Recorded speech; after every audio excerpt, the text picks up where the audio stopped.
विद्यालय बनाएंगे। हम ज्योतिबा फूले, सावित्रीबाई फूले, बाबा साहब अम्बेडकर का प्रांगण इसे बनाना चाहते हैं। इसलिए इस न्याय की लड़ाई में शामिल है। प्रोफेसर रतनलाल की लड़ाई हो, इन्होंने भी इस विश्वविद्यालय में लड़ाई लड़ी।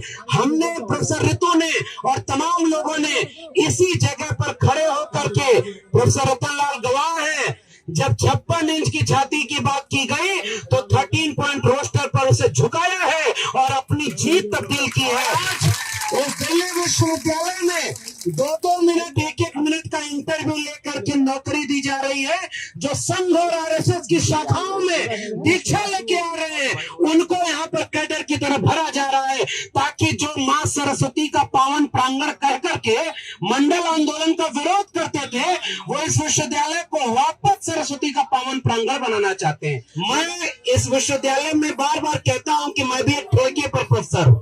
जो प्रोफेसर ऋतु थी, उनको पद से हटाया गया और हम लोगों के हटाए जाने की तैयारी है। और आज भी इस देश में जाति के नाम पर अन्याय, अत्याचार कहा जाता है, कम पढ़े लिखे लोग करते हैं। ये गलत है। जो पढ़ लिख लिया वो ज्यादा जातिवाद करता है, बस उसका जातिवाद दिखता नहीं। जय भीम, जय मंडल, जय संविधान, इनकलाब जिंदाबाद।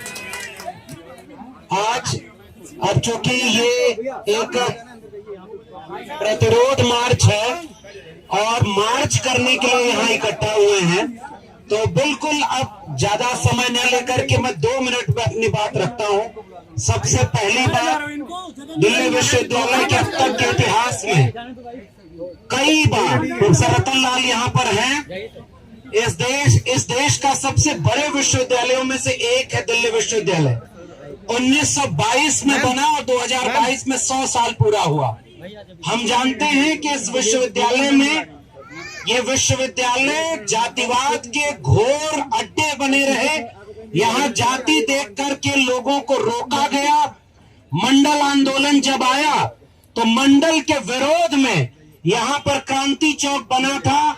इस विश्वविद्यालय के लोगों ने मंडल आंदोलन का विरोध किया। इस विश्वविद्यालय में 72 साल बाद किसी विश्वविद्यालय में एक दलित को अगर विवादक बनना हुआ तो उसके लिए आंदोलन करना पड़ा। जाने कितने लोग इस जातिवाद का शिकार होते रहे और खामोश रहे होंगे। मैं प्रोफेसर ऋतु को धन्यवाद और क्रांतिकारी सलाम करूंगा कि इन्होंने चुप रहना नहीं कबूल किया और आंदोलन खड़ा कर दिया। और आज भी इस देश में जाति के नाम पर अन्याय, अत्याचार कहा जाता है, कम पढ़े लिखे लोग करते हैं। ये गलत है। जो पढ़ लिख लिया वो ज्यादा जातिवाद करता है, बस उसका जातिवाद दिखता नहीं। जाति के नाम पर यहाँ पर इंटरव्यू हो रहे। मैं इस विश्वविद्यालय में बार बार कहता हूं कि मैं भी एक ठेके पर प्रोफेसर हूं। जो प्रोफेसर ऋतु थी, उनको पद से हटाया गया और हम लोगों के हटाए जाने की तैयारी है। इसलिए यहाँ खड़े होना प्रोफेसर ऋतु का साथ देना नहीं है, उस अन्याय का साथ देना है जिसकी आज शिकार ये हुई। हो सकता है अगला नंबर हमारा हो, और अगर हम सब हार गए तो फिर किसी का नंबर होगा और पता नहीं ये आंदोलन खड़ा हो पाएगा कि नहीं। इसलिए इस आंदोलन को जीत में तब्दील कराना ही अब इसका मुकाम होना चाहिए। और आज इस दिल्ली विश्वविद्यालय में 2-2 मिनट, 1-1 मिनट का इंटरव्यू लेकर के नौकरी दी जा रही है। जो संघ और आरएसएस की शाखाओं में दीक्षा लेके आ रहे हैं, उनको यहाँ पर कैडर की तरह भरा जा रहा है, ताकि जो मां सरस्वती का पावन प्रांगण कर करके मंडल आंदोलन का विरोध करते थे, वो इस विश्वविद्यालय को वापस सरस्वती का पावन प्रांगण बनाना चाहते हैं। मगर हम आज ज्यादा वक्त न लेकर हम ज्योतिबा फूले, सावित्रीबाई फूले, बाबा साहब अम्बेडकर का प्रांगण इसे बनाना चाहते हैं। इसलिए इस न्याय की लड़ाई में शामिल है। प्रोफेसर रतनलाल की लड़ाई हो, इन्होंने भी इस विश्वविद्यालय में लड़ाई लड़ी।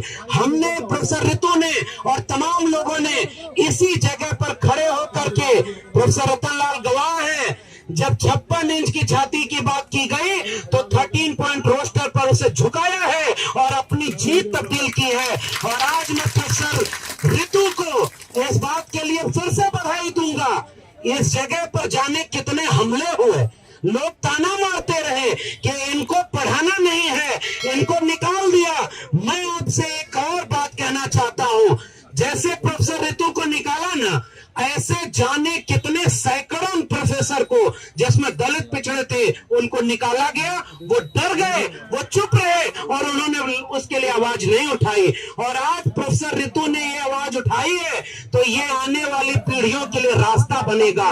और मैं आप सबको बधाई दूंगा, आज के दिन इतने लोग यहाँ पर इकट्ठा है, अब ये एक जन आंदोलन बन चुका है और हम भी, ये नौकरी नहीं न्याय का आंदोलन है। और इस न्याय की लड़ाई में ये आखिरी वाक्य मेरा है, प्रोफेसर रतनलाल ने भी कहा ना कि इस विश्वविद्यालय में 10,000 प्रोफेसर हैं, पूरे कॉलेजेस को मिला लीजिए, कितने को कौन जानता है, क्योंकि सब वही कुंजी छाप है। मैं इनकी बात से समर्थन करता हूं।